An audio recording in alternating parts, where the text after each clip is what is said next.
A young woman disappears inside her locked apartment. No body. No witnesses. No escape. But behind that locked door, a secret was buried. And the man police suspected? He lived just one floor below. What happened next shocked everyone. This case unfolds in Charleston, South Carolina, a city known for Southern charm, pastel houses, and cobblestone streets. The victim? Samantha Corbett, 27, a bright marketing executive, loved by friends, known for her ambition and kindness. The suspect? Marcus Ellison, 33, her neighbor, a maintenance worker in the building, described by others as quiet, polite, and invisible. On the evening of March 12th, Samantha vanished from her locked apartment. Her door bolted, her windows sealed, and yet, Samantha Corbett was gone. We post daily on Behind the Crime. Subscribe so you never miss the next chilling case. Samantha Corbett was the kind of woman who seemed untouchable by tragedy. At 27, she had a rising career in marketing, a circle of friends who adored her, and a fiancé who described her as the glue that held everything together. Her life looked bright, organized, and steady, the type of life you imagine continuing on without disruption.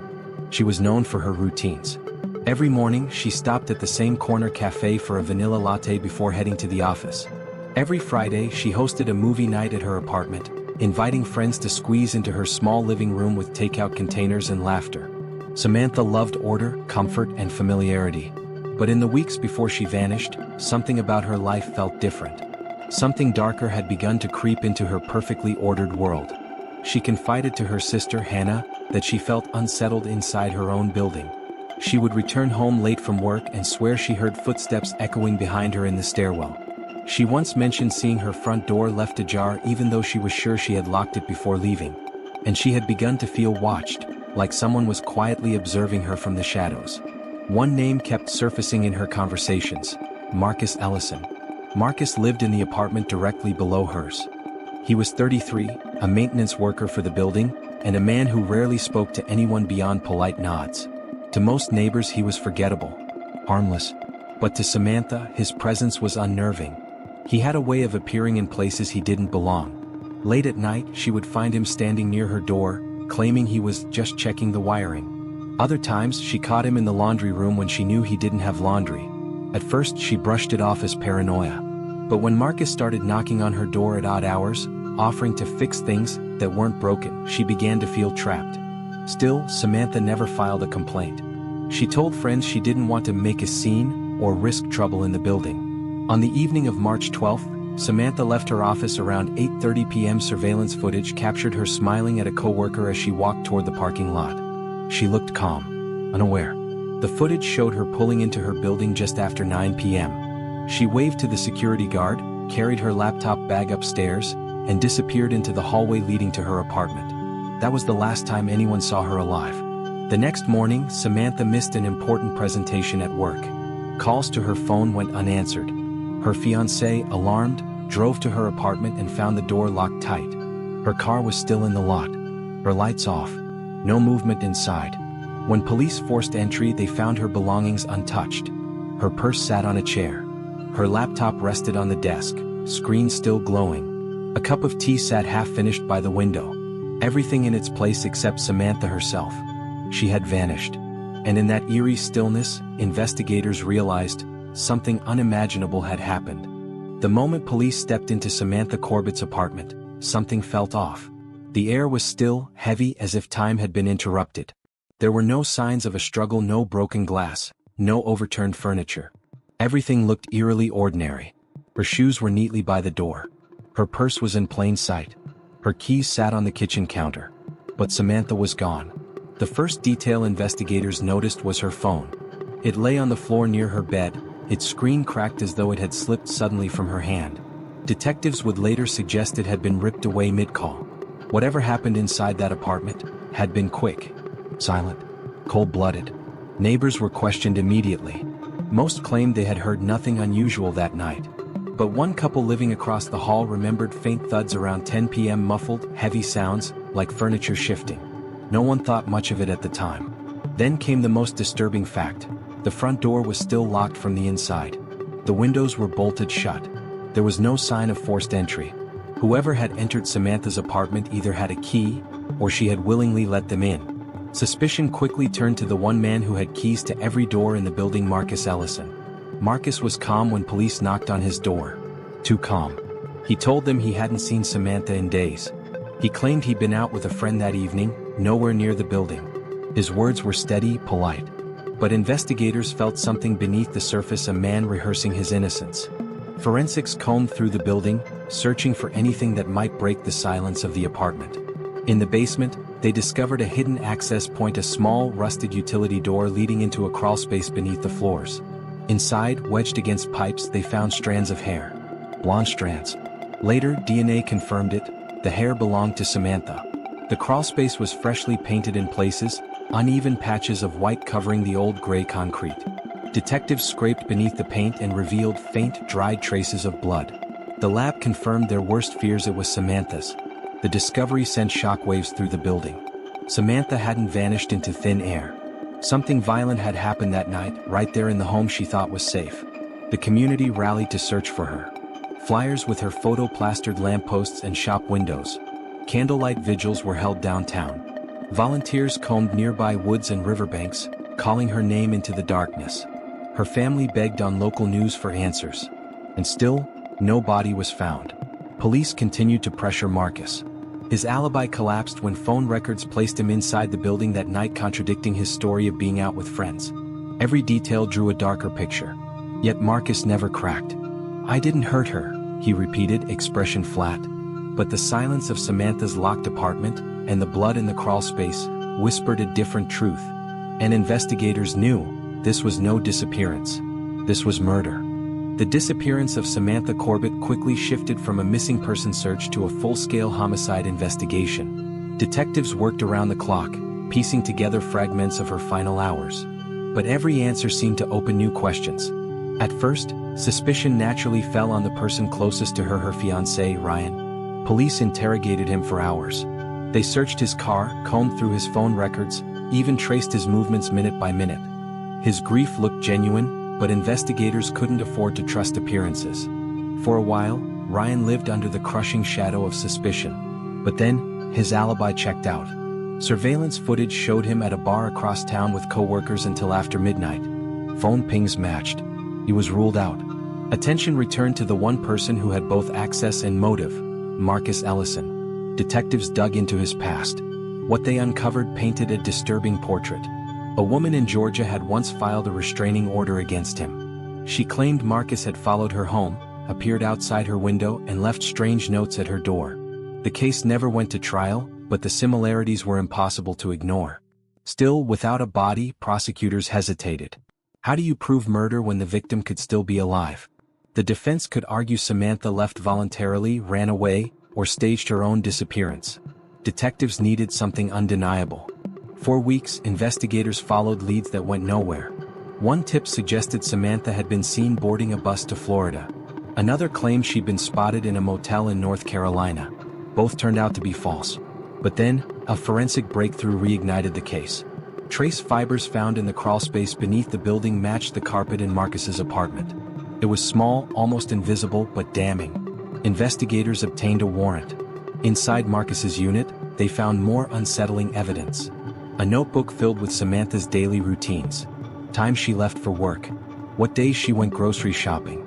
Even notes about who visited her apartment. It was clear, Marcus had been watching her for months.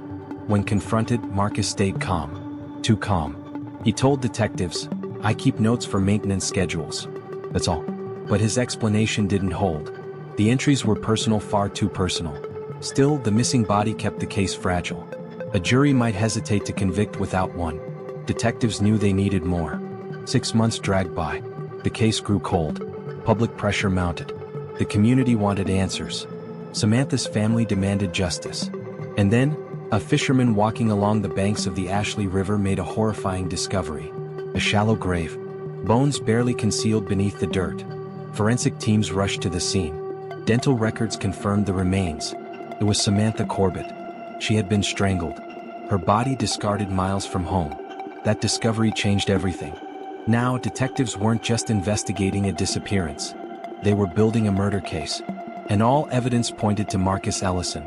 The discovery of Samantha Corbett's body changed everything. What had been a frustrating, circumstantial case became a full-fledged homicide trial. The shallow grave along the Ashley River left no more doubt. Samantha had been murdered. The autopsy revealed the chilling truth. She had been strangled. There were no defensive wounds, no signs of prolonged struggle. Experts testified that the attack was sudden, controlled, and deliberate. Samantha likely never had a chance to scream. Detectives pieced the timeline together. Marcus Ellison had access to her apartment. He had keys. He had knowledge of the crawlspaces and utility routes beneath the building. He had been watching her, studying her, documenting her movements. On the night of March 12, when Samantha came home from work, he waited. And then, in the silence of her own apartment, he struck. The prosecution painted a damning picture. They presented the DNA evidence from the crawlspace. The fresh paint covering blood traces. The notebook filled with Samantha's routines. The phone records that placed Marcus in the building that night, despite his lies. The defense fought back hard. They argued there was no direct evidence placing Marcus at the crime scene during the moment of death. They claimed the notebook was simply for maintenance records. They suggested the blood in the crawlspace could have been old, from an unrelated injury. They urged the jury to question the missing pieces, to doubt what couldn't be seen. But then, Samantha's sister testified. She told the court about late-night phone calls, about how Samantha had confided her fear of Marcus. She said he made her feel like she was being hunted. Her sister whispered through tears. The jury listened in silence. Her fiancé took the stand next. He read aloud the last text message Samantha ever sent him. "Someone's outside my door again." The courtroom froze. That single line carried the weight of every moment of terror she endured. The prosecution's closing argument was simple. You don't need to witness the murder to know who committed it. The walls of that apartment speak. The crawlspace speaks. The grave along the river speaks. And every single one points to Marcus Ellison. The jury deliberated for 9 hours. When they returned, the verdict was clear. Guilty of first-degree murder. Marcus Ellison showed no emotion as the sentence was read. Life in prison. No chance of parole. A cold, blank stare was all he offered, as if the weight of his actions never touched him. For Samantha's family, the verdict brought justice, but not healing. Her mother wept in the courtroom, clutching a framed photo of her daughter. "We have justice," she said softly, "but I will never have my child back." And the community of Charleston was left shaken. Samantha had disappeared from a locked room, in the heart of a place she called home. A place that should have been safe. Her apartment has never been rented since. Neighbors whisper that her presence lingers, that the locked room still carries the silence of that night. The case is closed. Marcus Ellison will never walk free again. But for those who knew Samantha Corbett, the horror lives on. A reminder that sometimes the coldest crimes are committed not by strangers in the shadows, but by the people who already hold the keys.